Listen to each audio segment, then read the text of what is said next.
15 ദിവസം, 14 രാത്രി, 5500 കിലോമീറ്റർ, 9 നഗരങ്ങൾ, ഒരുപാട് അനുഭവങ്ങൾ. അങ്ങനെ രാജസ്ഥാൻ റോഡ് ട്രിപ്പിൻ്റെ അവസാനത്തെ ദിവസം വന്നെത്തി.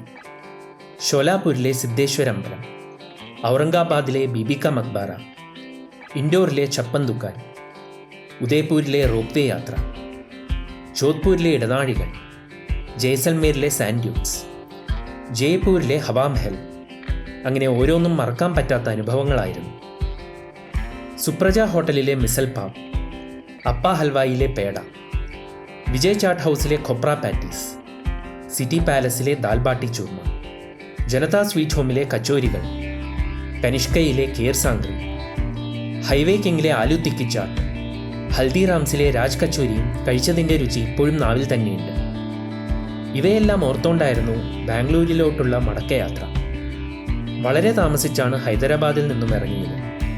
കാരണം ബാംഗ്ലൂർ എത്തിയാൽ ഈ റോഡ് ട്രിപ്പ് അവസാനിക്കുമെന്നുള്ളത് മനസ്സിലുണ്ടായിരുന്നു. 15 ദിവസം പെട്ടെന്ന് തന്നെ കഴിഞ്ഞുപോയി.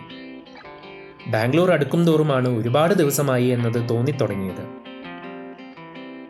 ബ്രേക്ക്ഫാസ്റ്റ് കഴിച്ച് ചെക്കൗട്ട് ചെയ്തിറങ്ങിയപ്പോൾ സമയം 10 മണി കഴിഞ്ഞു. ഇറങ്ങിയപ്പോൾ നല്ല മഴയുണ്ടായിരുന്നു. 100 കിലോമീറ്ററോളം ഡ്രൈവ് ചെയ്തതിന് ശേഷമാണ് മഴയിൽ നിന്നും ശമനം കിട്ടിയത്.